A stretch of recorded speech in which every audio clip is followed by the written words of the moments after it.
We are delighted to have our friends from the Hudson Review back in the members room to celebrate the new book, War and Imagination, Perspectives from the Hudson Review, edited by Ronald Koury. We've been honored to celebrate the 50th anniversary of the Hudson Review here and to host events on previous books. Plus, we always have the latest issue here to read. You can purchase your copy of War and Imagination and have tonight's contributors spy graphic. From my colleague right outside the door, those will be available after the event as well. I will now hand the presentation over to Paula Deitz. Thank you.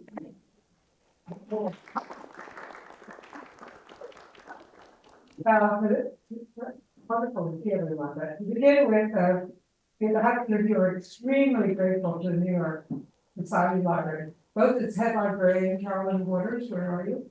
Right,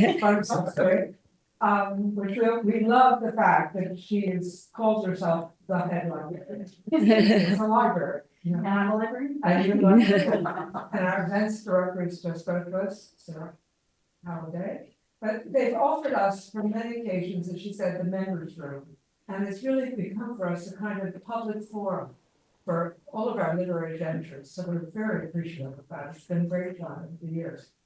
But this time we're launching our new anthology, as she said, War and Imagination, Perspectives from Hudson Review. And it's edited by our esteemed managing editor, Ronald Koury. Now, while the Hudson Review, we are a quarterly magazine, literature and the arts, and we proceed from season to season. And sometimes I think of it as piling up on the living room side tables. Right. But the anthologies over the years have now given us a permanent presence on library bookshelves. And it's given us a kind of ongoing life. Frederick Morgan, our founding editor, compiled 2 anthologies. I have edited 2, and Ron Koury is now publishing his 3rd. So I really want to give him a hand.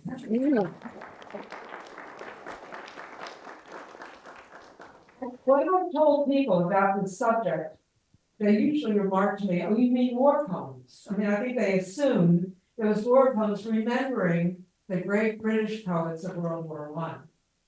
Ron, however, had delved into all the genre that we publish, essays, fiction, and poetry, and he's made a kind of master issue dealing with every aspect of war. Before turning the program over to him, though, we have 2 fiction writers and 1 essayist. I'd like to complete this sort of literary trio by reading one of the poems, and it's a hopeful one, written by the New York poet Marie Jerome. In light of and it's really written a long time ago, in 2010, but it's about the ongoing conflict in the Middle East. And it's titled Knives by Maria Jerome. And there is an epigraph to it. In most kitchens all over Jerusalem or Tel Aviv, there are Palestinians and Israelis cooking together, shoulder to shoulder, with long knives. And it was written by a chef for peace, was quoted in the New York Times. And here is the poem. Sulfured air, the fire beneath convulsing pots, sudden roar of jets igniting, sweat of bodies whirling in chaotic space, blunt impact, flying shards, orders shouted through tents of steam. But the only blood here is the lamb's as it pools on a scarred plank. The knives, crossed daily across ancient stone, keep to themselves. Ron Koury.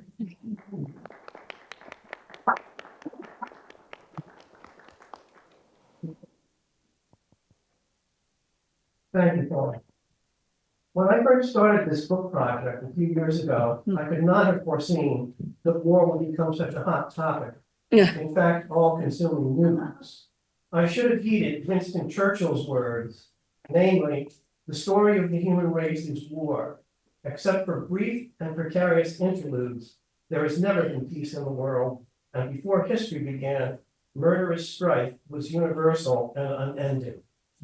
During these dark times, I continue to believe that the arts and humanities are more important than ever, as ways of bearing witness, as bulwarks against barbarism, as means of empathy, inspiring courage, even hope against the odds.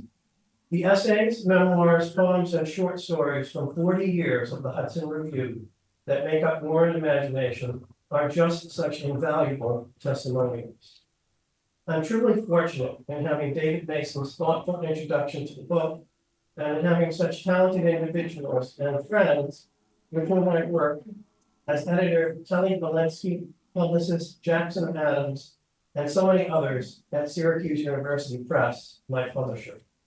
Brooke Allen, our moderator this evening, is a distinguished writer and critic whose books include Moral Minority, Our Skeptical Founding Fathers, Artistic License, 3 Centuries of Good Writing and Bad Behavior, The Other Side of the Mirror, and American Travels Through Syria, and Benazir Bhutto, Favored Daughter. But best of all, she is a contributing editor and regular reviewer for the Hudson Review. I'm happy to turn the program over to Brooke Allen.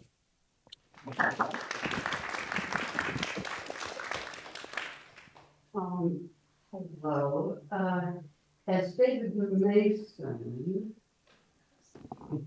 thank you, as David Mason writes in his terrific introduction to the book, the Hudson Review is a self-war baby.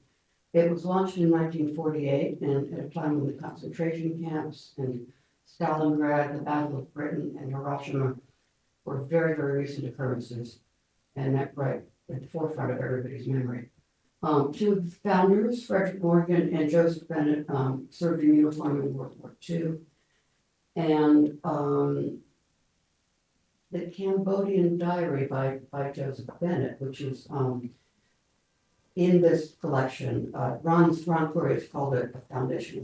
Foundation's found for his collection.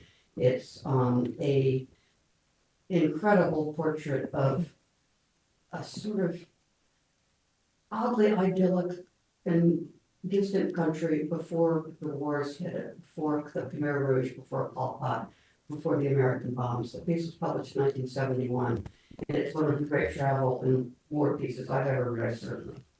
Ron is included in this collection 24 pieces written over the course of 60 years.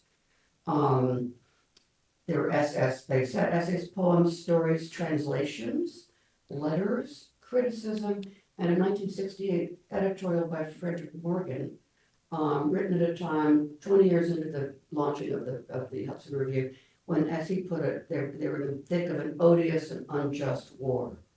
In that introduction, he asks, I think Ron brings up the same question. Of what use are literature and the arts at such a time? To keep our minds and sensibilities alert and honest and our imaginations free. To help us remain open to possibility and at the same time emotionally and intellectually responsible in the face of ideas and events. Ron's approach in this book I find especially interesting. He pays particular attention to the experience of civilians in the time of war. We get a behind the scenes look at warfare, behind the battle lines, on the home front. Sometimes we're in the thick of things. He's included a collection of actual letters written home from German soldiers at the siege of Stalingrad. So you're right in the middle of it. Or Luke Mogelson's fantastic story about contemporary GIs in one of America's post 9/11 forever wars. Sometimes the war is distant but portentous, as for example the Tennessee Williams story, which takes place in an idyllic summer camp in the Ozarks in the 1930s. Paula and Ron made the fantastic coup of getting excerpts from the 2007 translation of War and Peace by Larissa Volonkowski and Richard Pevere.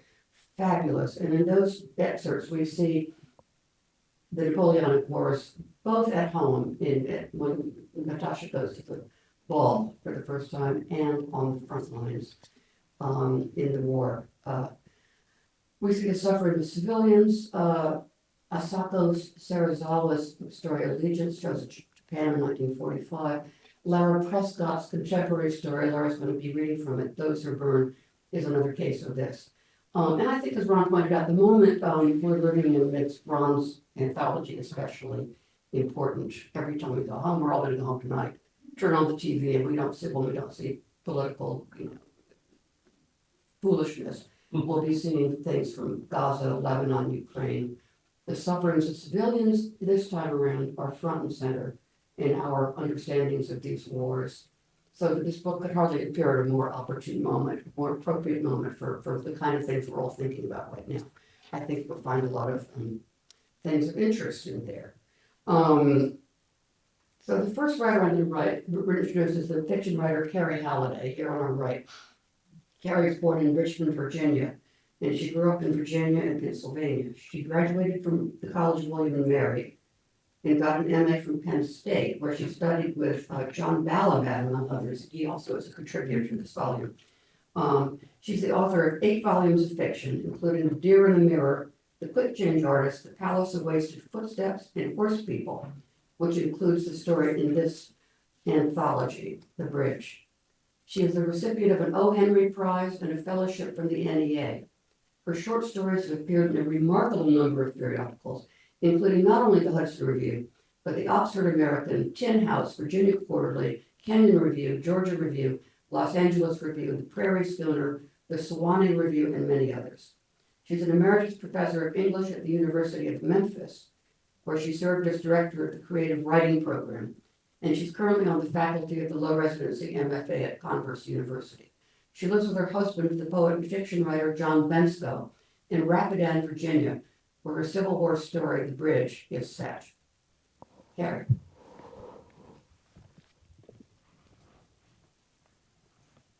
Thank you, Brooke. Thank you, Ron and Paula. Thanks for all of you who are here. Thanks to my tall, handsome John, who's sitting there.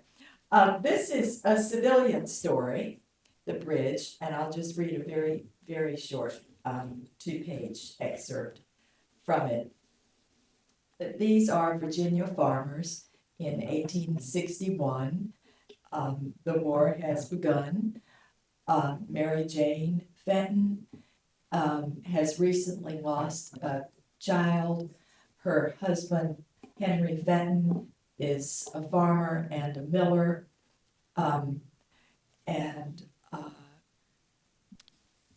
This scene takes place when Mary Jane rises from her sickbed, and she's fighting this illness and weakness because she very much wants to live. But she happens to look out a window to the road, and what she sees is unwelcome. She sees a woman put a hand on Henry's arm, observes this from her obedient bed, through the window that a servant polishes weekly with vinegar and water. There on the road, the woman is conferring with Henry. The woman has short red hair and, Mary Jane guesses, the frank brown eyes and freckled skin that go with that, and she does not know better than to wear brown with that hair and skin. Puts out her hand and lays fingers on Henry's arm. I will die, and he will marry her. Fanny Porter, that is who the woman is, a friend of Mary Jane's sisters-in-law. She came to church with them one time, but she lives at a distance over toward Madison, lives with her brother. They teach music, and what good is that with the war on? They will eke and starve, brother and sister, fainting away with fiddles in their arms, piano strings snapping, hoping somebody might need them to play at a wedding. They probably practice war marches for something to do, praying their solitary hen might lay an egg. Maybe Fanny Porter is asking Henry for a loan. No, she is consoling him. In the dip of her head, there is the practiced strength of a woman steadying a violin with her chin, a sturdiness and patience that Henry will grow to prize, forgiving those ham colors of her. Doesn't he see the stubbornness of that chin? Consoling him for what? Mary Jane squints through the window. For having a sick wife? Henry's stance is straight, the woman's attention means something to him. You were a little too sharp for him, Mary Jane's father said once, at a time when Henry's budding interest had seemingly waned. Mary Jane recognized her father's compliment. Sharp women were admired in her family. She was sharp, her sister Beth was not. Henry's younger brother Joe had come calling a time or two. Joe and Henry were the only suitors she ever had. A walking stick proceeds along Mary Jane's window, its black feet attaching to the glass, the jaunty pencil of its body impossibly thin, carried high. You never see but one at a time, strange creatures. You never see them arrive, and then where do they go? She'll forget about it for just a moment, and then it will be gone. Too sharp for him, a little too. Fanny Porter lifts her hand away. A buggy approaches, slowing down and stopping in the road beside her. Henry might be conscious of warmth on his arm, through his sleeve. Fanny climbs into the buggy with clumsy efforts that emphasize her backside beneath the ugly brown dress. Mary Jane checks the mantel clock, 11:02 in the morning. There is an untouched pot of cold tea by her bed, and all of the medicine jars stinking as bad as the fluids of her own body. She would do better to drink whiskey. Most of those potions are just alcohol anyway. Her head swims, the nausea closing in on her the way it does fast, with light pulsing at the sides of her face, a fanning heat. The walking stick. She has got to remember to check. She won't have you. I won't allow it. Red and brown, you get so tired of her looks and of the children she would bear. Fanny Porter, bumpkin, would sing at her own wedding, and Henry might be embarrassed, but he would be proud too. And afterward, that evening, there would be silence, bare arms, and firelight, here in this very room, or out in the field on the grass, with Fanny's brother sending a few last notes of fiddle and flute their way as he took his leave. Sweet notes that ride the air. Hold still and listen. He's playing for us the old song I told him you love. Fanny will whisper to her new husband, do you remember one day on the road, right out there? You were not free, but somehow I knew then I will get well, Mary Jane decides. I will live.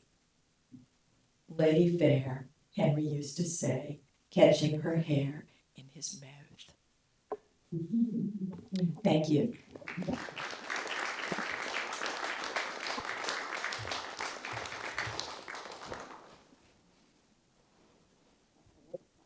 So I'm just going to ask one question initially before we go on to the next reading.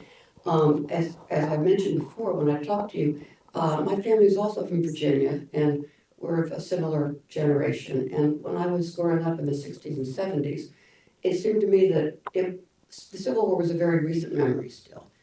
And it sort of haunted the place and permeated it. And I was wondering what your experience there is in Rapidan and how that influences the things you write about when you write about the Civil War and things that happened in that era.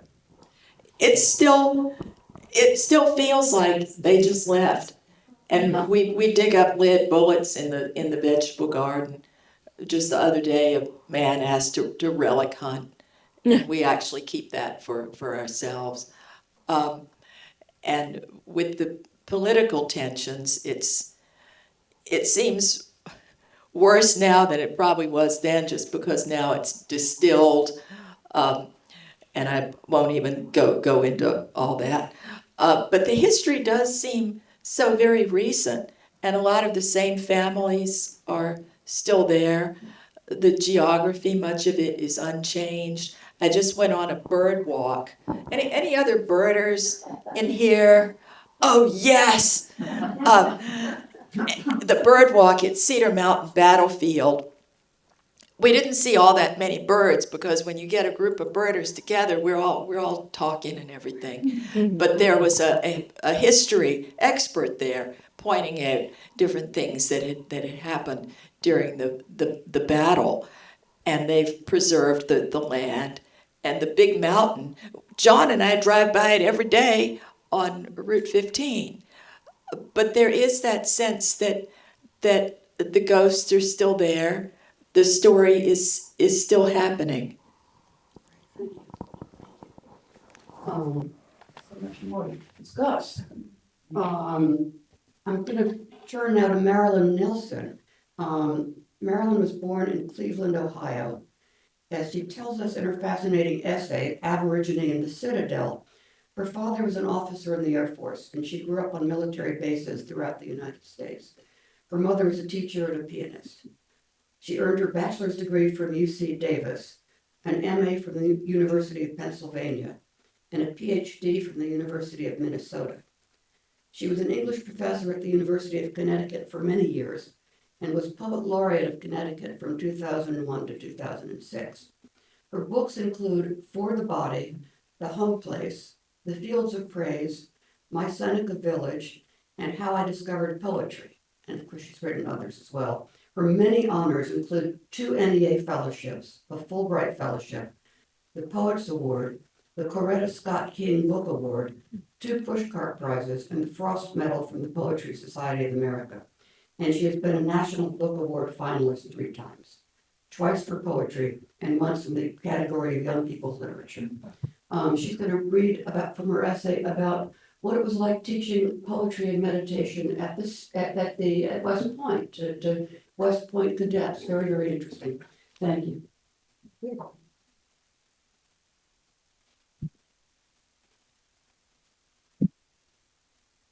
Yeah.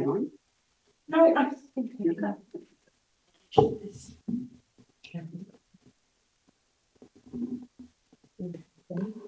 don't need it.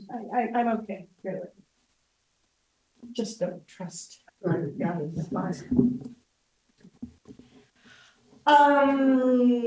Very pleased to have been invited here this evening. Thank you, Paula.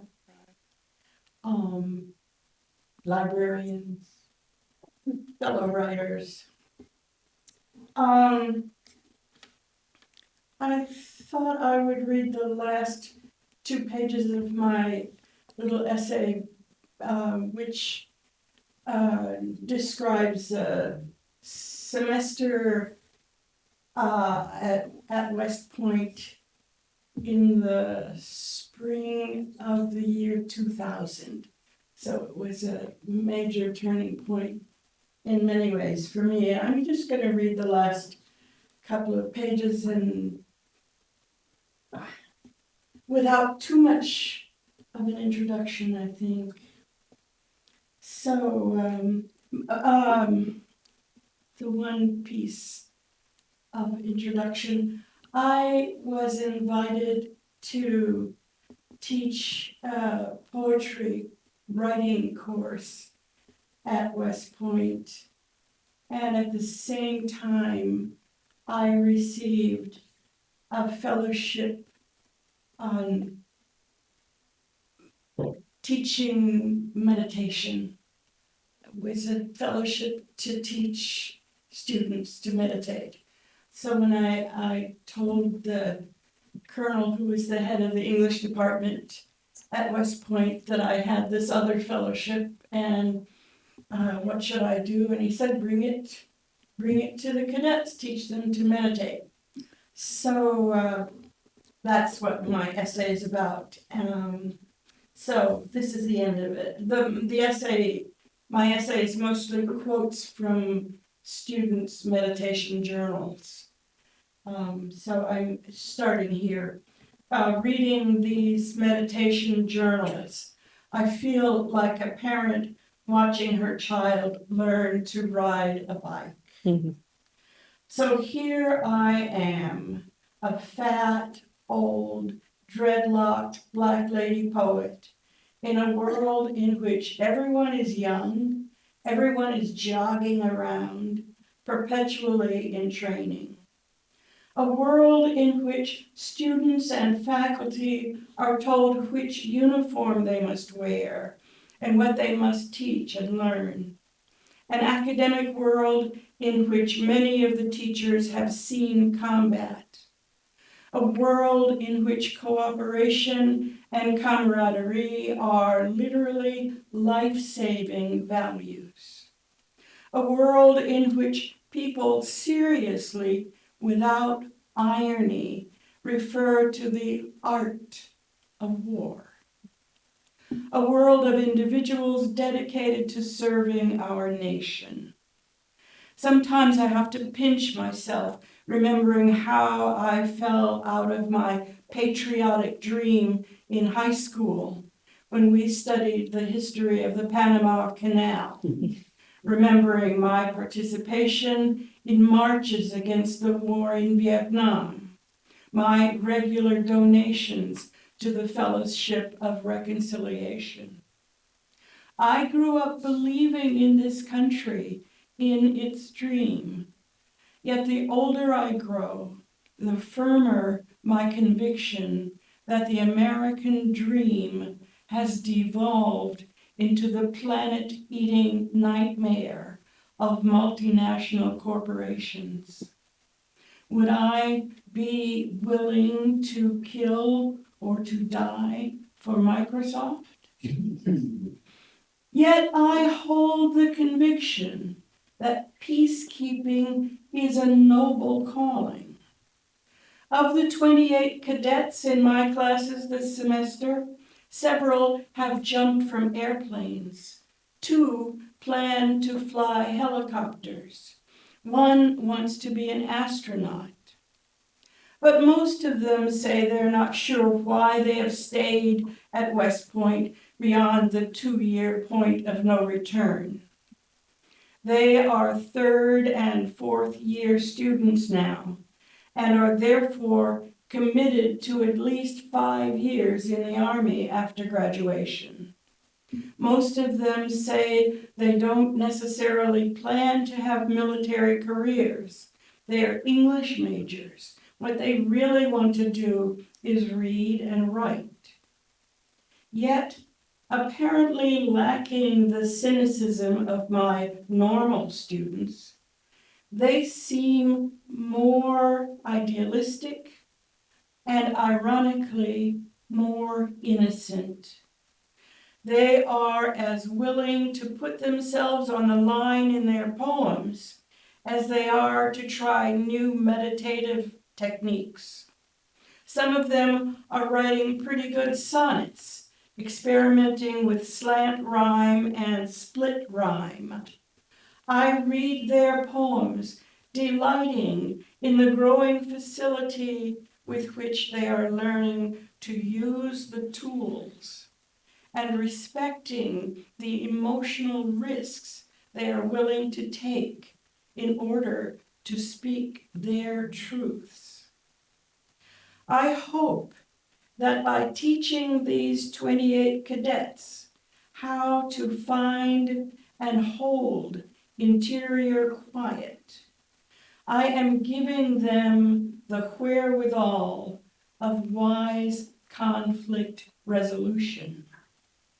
Perhaps poetry will help them to lead others toward peace.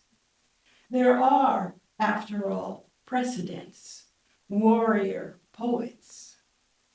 The great General George S. Patton, a West Point graduate, though no Wilfred Owen, was nevertheless a serious amateur poet. In 1945, in a poem which described the moon looking down on a battlefield, he wrote, "Yet not with regret she mourned them, fair slain on the field of strife.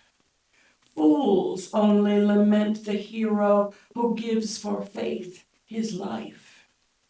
She sighed for the lives extinguished. She wept for the loves that grieve. but she glowed with pride on seeing that manhood still doth live. The moon sailed on contented above the heaps of slain, for she saw that manhood liveth and honor breathes again. That is the poem is called The Moon and the Dead. Heroes, faith, pride, honor, values the majority American culture has not believed in since the lost generation got lost.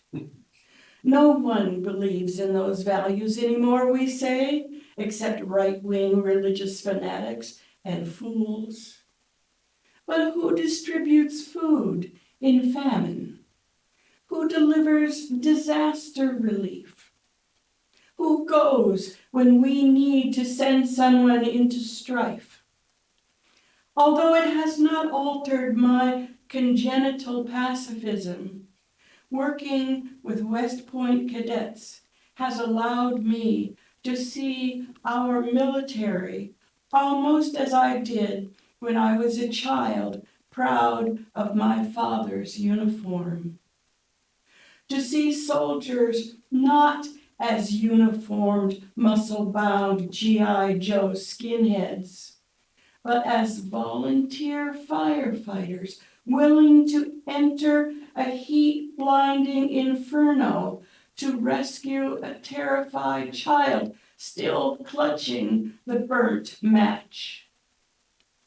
I hope meditation will help my cadets recognize, even disobey, stupid and unjust orders, and to give wise and well-considered ones. I hope they will be soldiers who live the all but lost values of a nation conceived in the absurd concept of liberty and dedicated to the ridiculous proposition that we are all created equal. I hope they will be soldiers who live the humanist values kept alive by the poets, aborigines, and fools who refuse to close the door on our inner wilderness with its echoing silence. We, after all, are crazy. We bring that verdant underworld jungle of absurd and necessary values into the marketplace, into the classroom, into this white man's world, even, as crazy as it seems, into the citadel.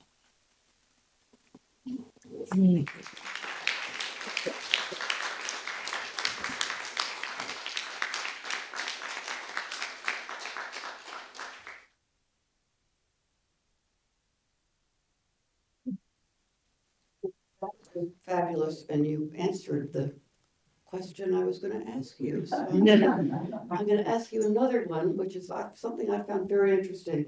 How do you feel that your rather peculiar upbringing with two such very different parents has given you the values you have when it comes to war and peace?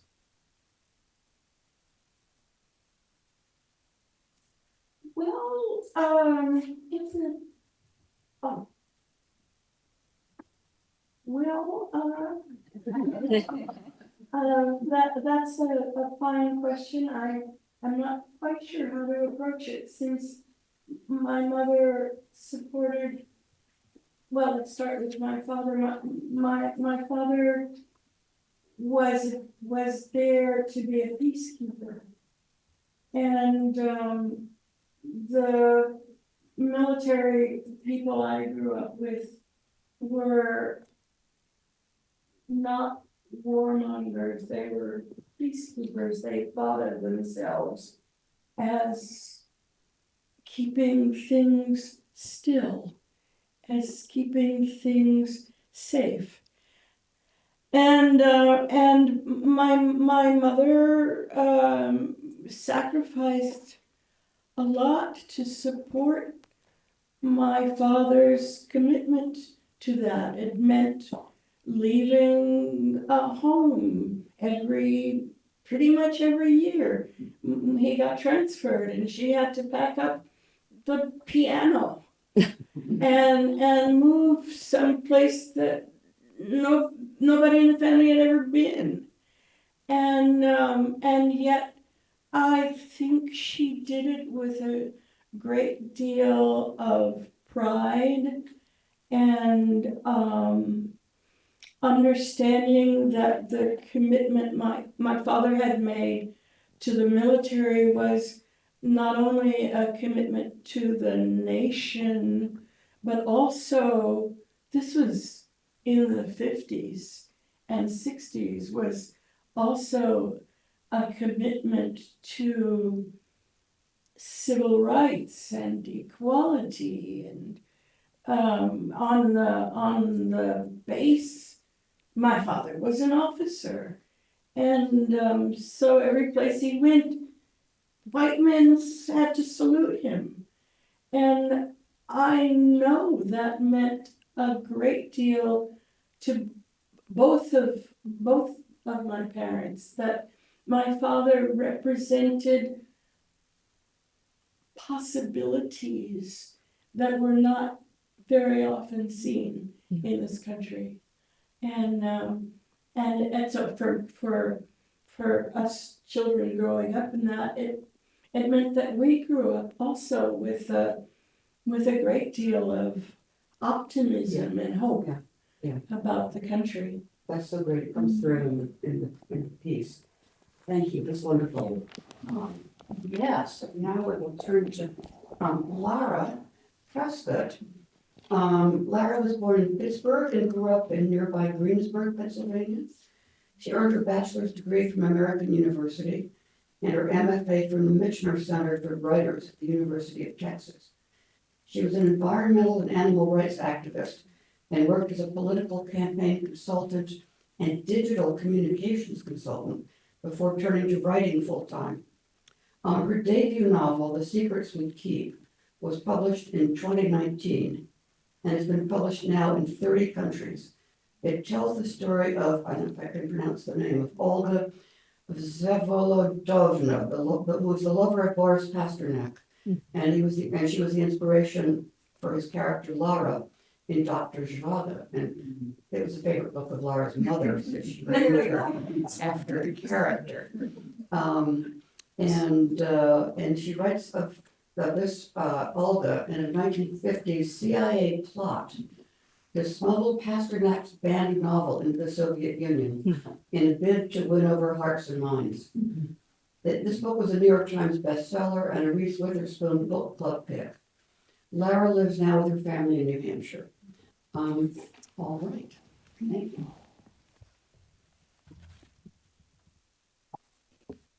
Thank you all so much for being here. I'm absolutely elated to be included in this book and be on stage with these amazing writers. I was telling Paula earlier that Those Who Burn, my short story in the collection, was my first publication in print. And I remember getting the email and finding out, and it was just one of the highs of my life. And I think as a, emerging writer, getting that bit of boost, propelled me to keep writing. So thank you so much. Those Who Burn is a short story I wrote in 2015. I'm going to read the first 2 pages, and things to know about the story. It takes place in an unnamed city that's been war-torn and mostly abandoned. Most people have left the city already and fled the country. And one of the inspirations behind the story, interestingly enough, is I was reading Luke Mogelson's reporting in the New Yorker in Syria, and he's included in the story behind mine, in this book, so that's really just such a coincidence, but I was reading his wonderful reporting, and I remember, seeing a satellite photograph taken from space of Syria before and after the Civil War, and it's the last image of my short story, but shows a lit up country and then a darkened country with just a few pinpricks of light left. And I was wondering who were the people that had stayed behind. And sadly, I had seen a similar photograph a couple months ago of Ukraine. So the unnamed country of the story seems just as applicable today as it did when I wrote it. At the center of a city nearly emptied of its people, in a country already gone half dark, a young woman leaned her elbows against the deli case of a butcher who'd been her father's closest friend. Nothing, she asked the butcher again. The butcher, a man with jowls that wobbled eagerly when he laughed and when he yelled, held up his hands and shrugged. No more of that tripe I got from you last Tuesday, gone Wednesday. Any fat? The butcher made a show of cinching the ties of his starched white apron. Even that's going. He rested his hands on his once robust belly, quickly. Bones? Someone's soup by now. The woman opened her canvas bag with the faded insignia of a foreign university on its side.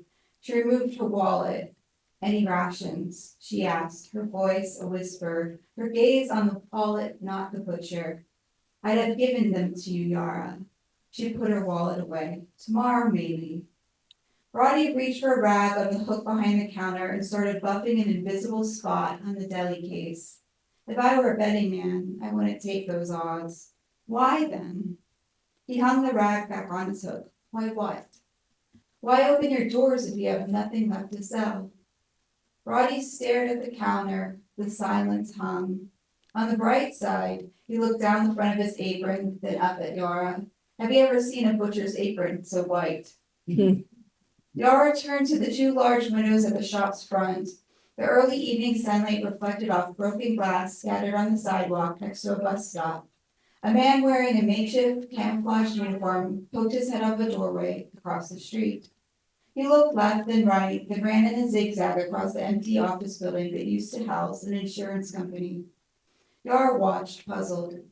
The snipers were in the villages. He hadn't come this far into the city. Not yet, anyway. She turned back to see Roddy sitting on a wooden stool, a newspaper spread across his lap. How was the weather 4 months ago, Uncle? She asked. Let's see, he said, flipping the pages. Ah, yes, June 12th. Lovely day that was. Lots of sun. A hot one. And what did dear President have to say on June 12th? Are we still winning? Roddy turned back to the front page. Peace is on the horizon, Yar, he held up a finger. And with peace comes meat. Speaking of which, Yara turned her head slightly away from Roddy. Is Alvastrom's shop still open? Roddy closed the newspaper. I have no choice, Yara said. Roddy's cheeks grew as red as his apron on a good day. Alhastrom had once threatened to tell the secret police Roddy was passing along information with his cold cuts.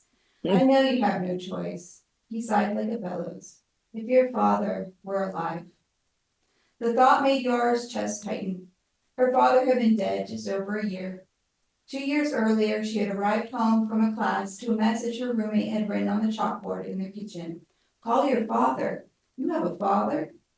When Yara called, her father told her in a way akin to saying he didn't want anything for his birthday, that he had the cancer and to not worry or come home. He repeated, do not come home. So she came home.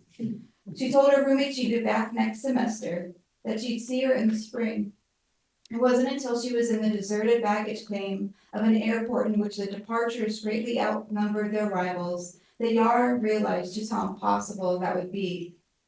Her father, Freed, was a hard man, made harder when his wife died shortly after Yara's birth. He was also an impatient man with high expectations.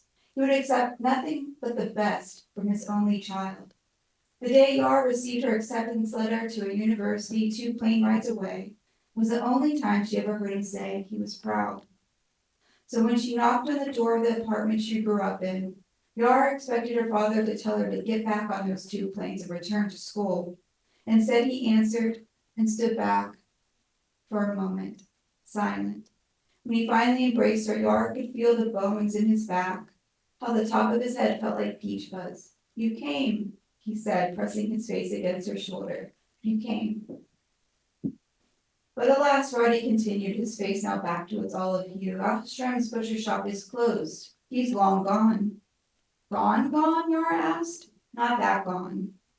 Yara's right hand reached for the back of her head. She pulled on a hair until it came out in her fingers. What am I going to do? That's easy, Roddy said, taking off his black hairnet. He crumbled it into a ball, then tossed it towards the trash bin, missing. You leave. You leave.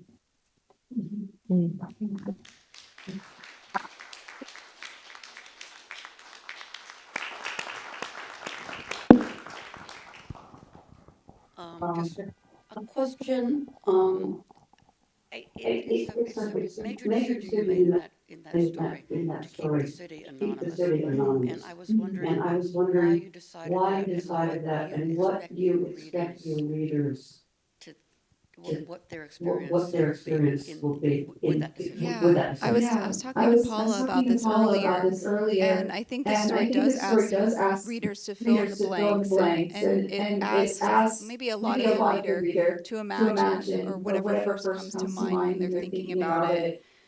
I originally didn't even have names associated with the story at all. But I did want something to solidify the characters, because the characters are what I was interested in exploring. And I think over the years, and especially because people don't know when it was written off the bat, if they've read it, they think it could be a number of countries. And for me, you know, not talking about the modern flourishes in the story of cell phones and things like that, it could have been written, 20 years prior. Could have been written today. And that's something I wanted to get across, of just the ongoing churn of devastation that we see always. How interesting, yeah, thank you, that's great. I just had a few questions for the three of you. And starting out, it's a little unusual in a panel on war and literature that all three of the writers, and me too, I also have a decent book, we're all women. Do you think women bring something particularly valuable, special to this project of writing about war? Anybody want to pop in first? It's one of my favorite subjects to read, because I like to read conflict and extreme experience. There's a wonderful book called The Gates of Fire by Stephen Pressfield, and anybody read that? Very, very visceral. That's a novel about the Spartans fighting the Persians. Well, women generally don't start wars. There have been some belligerent women, Queen Boudica, back in antiquity. But I've been thinking about that too, Brooke. The fact that those of us on the panel, we're all women, and sometimes I wonder if there were a war in my own backyard, would I fight in it? Would I put on a uniform or a disguise, and would I fight? And there's a certain aspect of it that's irresistible, the adventure of it. So the answer is, part of me would just want to stay in my cozy kitchen and bake bread for the soldiers, or carry messages. And spy on the enemy. And part of me would want to be out there in the fight, and I'd be a devil.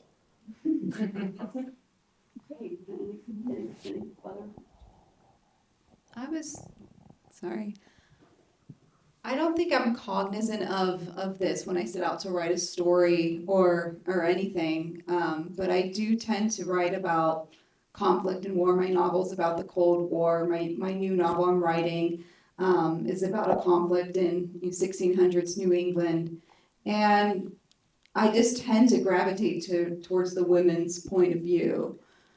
I'm not sure why. It's just what I connect with most, and maybe it is because war.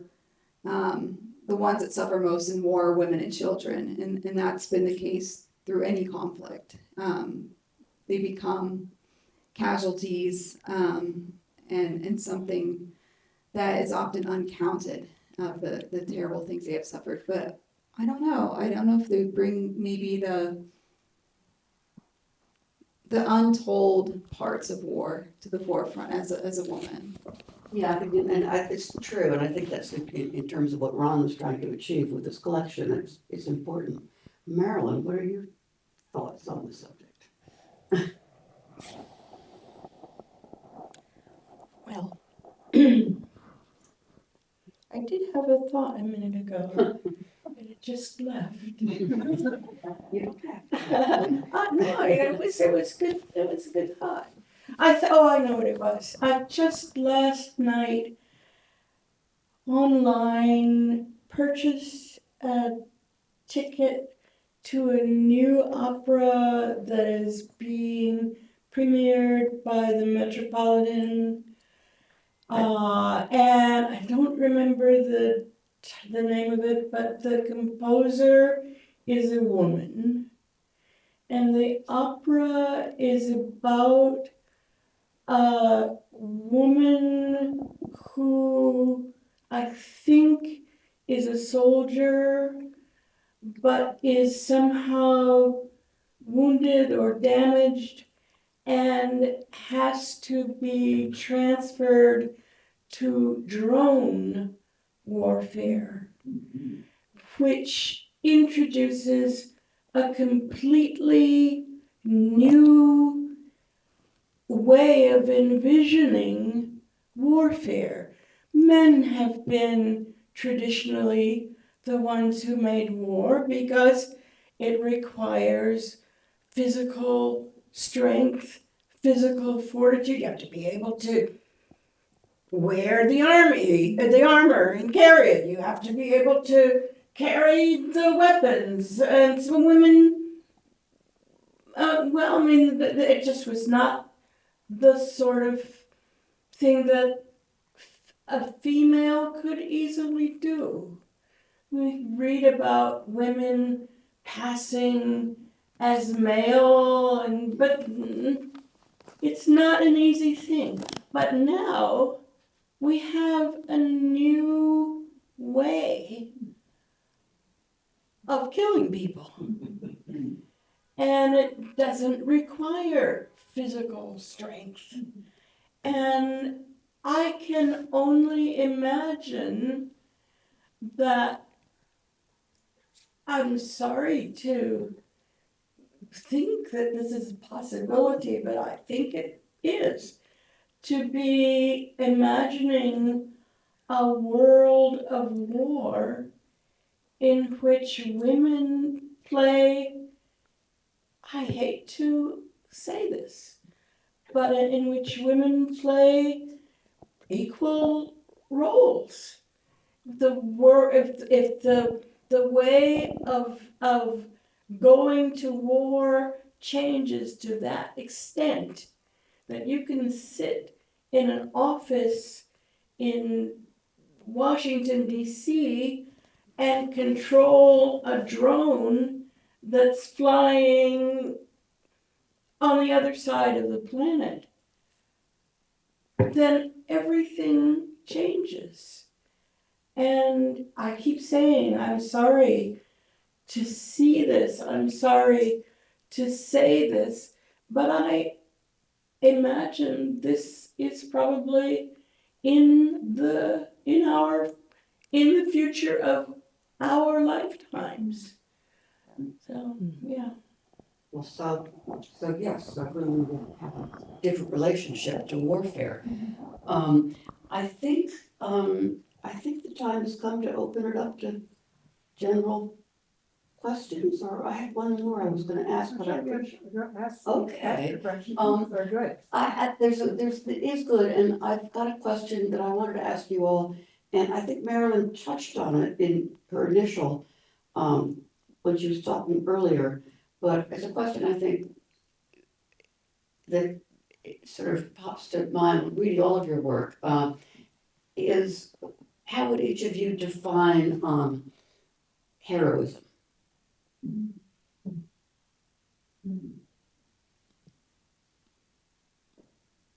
Cary, I'm gonna start with you. Wow, it's a test. Yeah.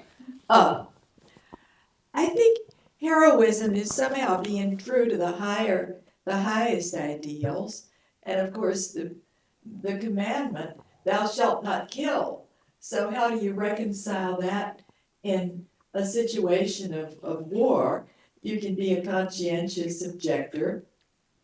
What is heroism? I think it's helping somebody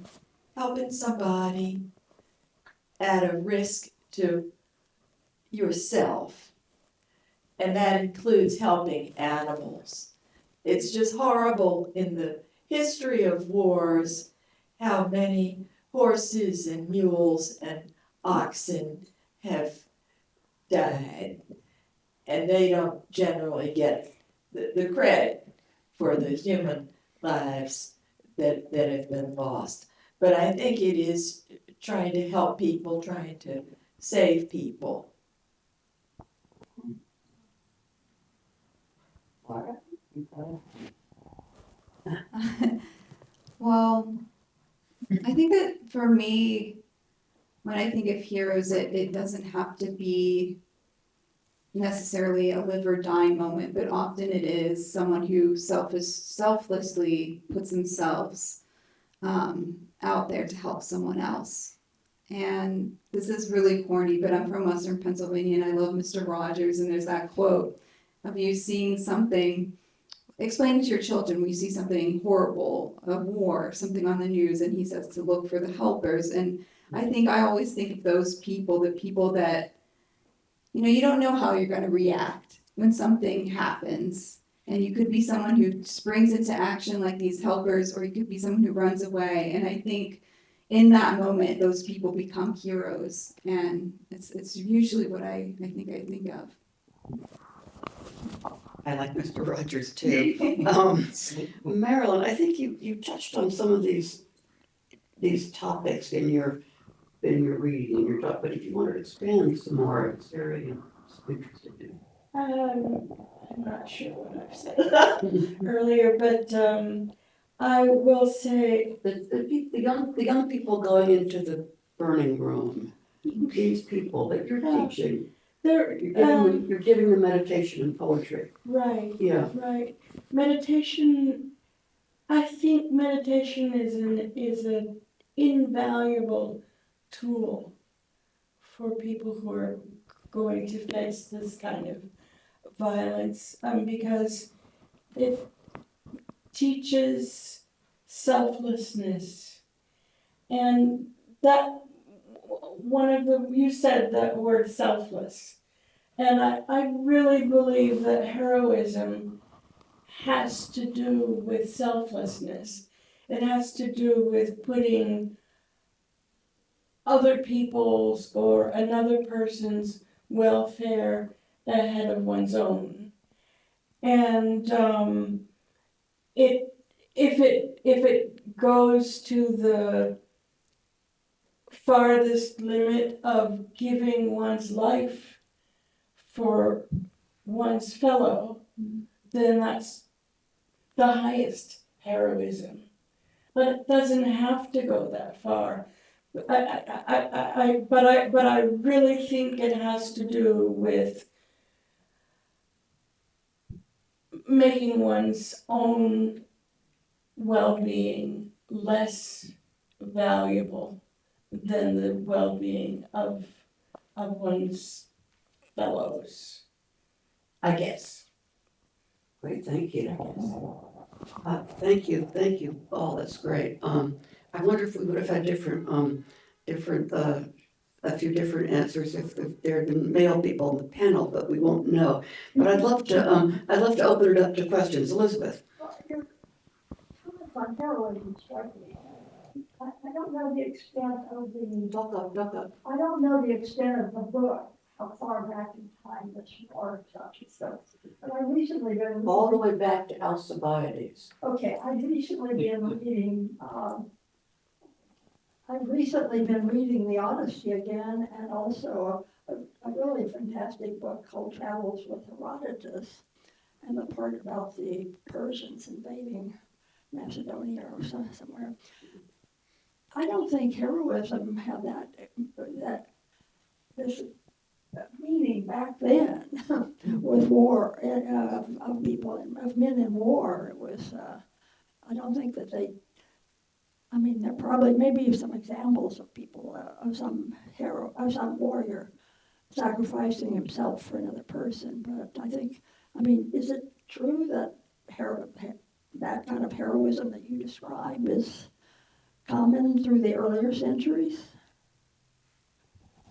I can't comment on that exactly. But I will say, for me, there's a difference between being a great warrior and being a hero. And I think if you're looking for examples of great warriors, you'll find many, through history, throughout literature. But I don't know. For me, intention still matters. People that are doing something at risk to their own lives and not expecting to get anything back, that's a difference for me than someone who has become a great warrior, maybe looking to get something, maybe just to be known. For me, it's intention, but I mean, in history, I'd have to consult with the historian of what heroism meant. But I mean, are we speaking of ourselves as Americans or modern Western people? I mean, there are people out there in the world now who don't operate on that idea of selflessness at all. And they're following a more ancient model, perhaps. Well, maybe you're talking about Achilles and Agamemnon, which is a whole different idea of what it means to be a hero, certainly. There was another hand up back there.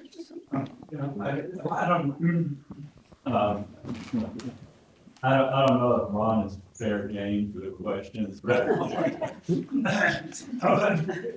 I was interested in putting together an anthology like this and reading through all these things, pieces, works from over the years.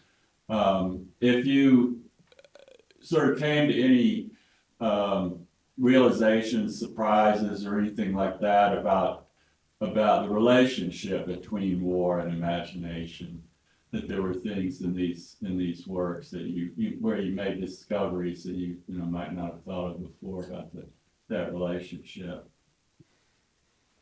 Well, actually, I don't know if you can hear my voice. Can you hear me now? Actually, the review Brooke wrote for us was about the unintended consequences of the American Revolution.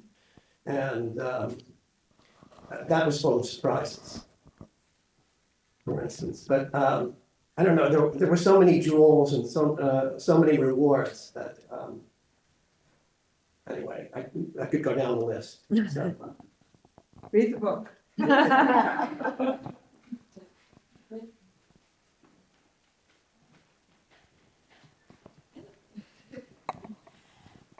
Well, I think, first of all, it was an amazing panel. Thank you for organizing it. As always, it's varied and deeply intellectual and emotional. I would say a very, very short comment about why so many women seem to be writing of war rather than men, that we asked ourselves, is that men usually write memoirs of their participation in the war, usually at a high officer level, because they're also educated. Particularly in Europe, that is done a lot. I mean, after each big war, First World War, Second World War, other wars earlier, the memoirs abandoned afterwards, because, abandoned, sorry. And so they do have a different perspective, a different kind of writing, rather, you find written by men, to the extent I know, in Europe anyway.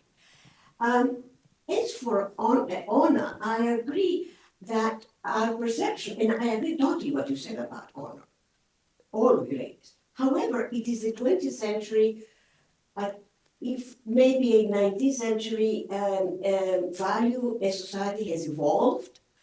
It was not so earlier. The Spartan mother would say to the soldier son, come with holding your aspida, your shield, or be carried on it.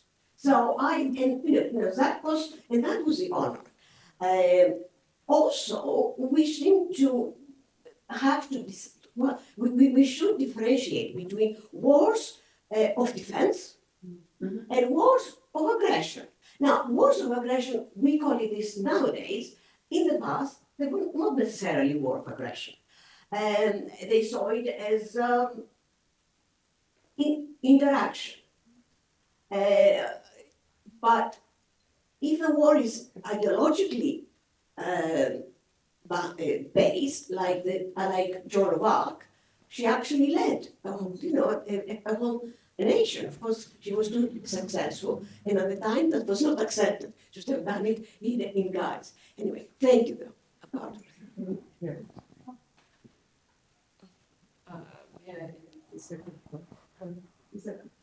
I'm actually so happy that Elena brought up Joan of Arc, because my question is exactly about Joan of Arc. We heard so many stories about women on the sidelines of war, dealing with the consequences of war and everything like that. But we do have instances of women leaders in history. Boudica was mentioned. There's also Joan of Arc, who famously never spilled a drop of blood by her own hands. And the discussion around drones really caught my attention. So my question is, when the human element of war is lost through this drone warfare, through somebody sitting in an office and moving around chess pieces and taking lives and everything like that, how necessary is the humanity in war, or the imagination in war? How necessary is that as a deterrent to war, to the propagation of war? Really interesting question. Anybody here want to tackle it? I think there'll still be stories. And as a fiction writer, I always listen for stories. So even though the methods of combat and assault and killing might change, there will still be some kind of story. And as a child, I was shaped by both my parents' experiences in World War II. My father was in the Army until they discovered how flat his feet were and how nearsighted he was, and he got an honorable discharge, and then he joined the Merchant Marines. And on one of his many, many crossings of the North Atlantic, the ship had 600 horses on it. And when horses get seasick, they just die. They can't throw up.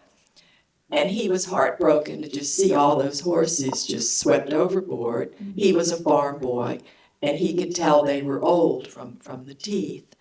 And it just seemed so terribly sad to him and to me that those noble animals ended their lives over in Europe on battlefields.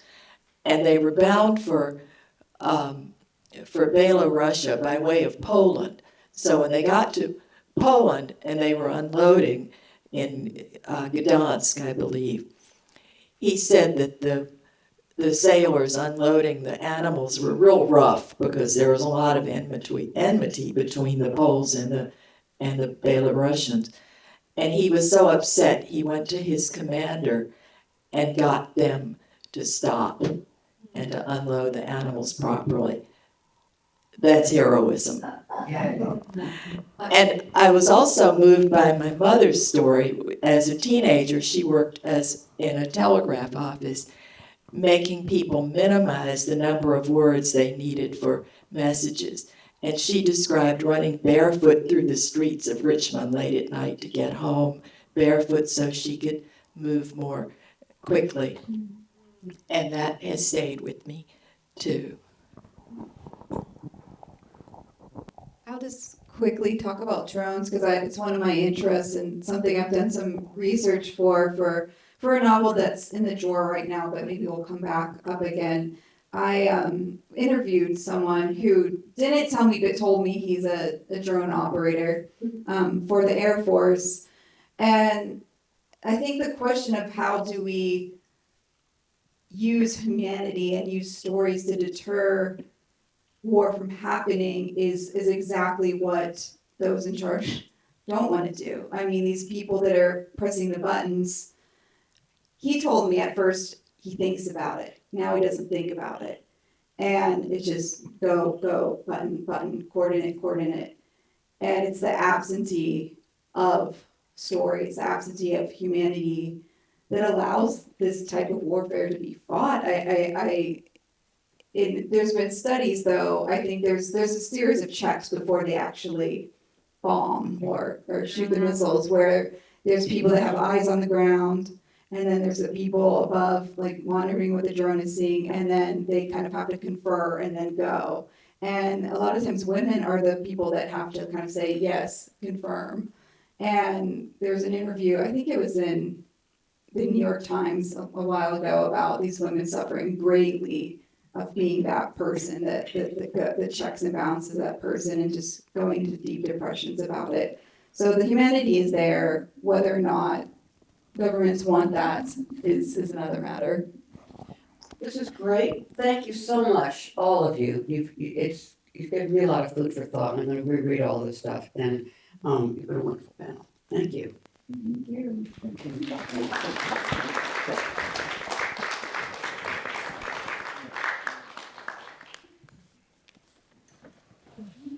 Thank you so much. On behalf of the library, we've been honored to have you. Audience members, do enjoy a little wine and refreshments. Do speak to the panelists as you'd like. Do purchase a copy of War and Imagination and get people to sign it if you would like to. Thank you very much.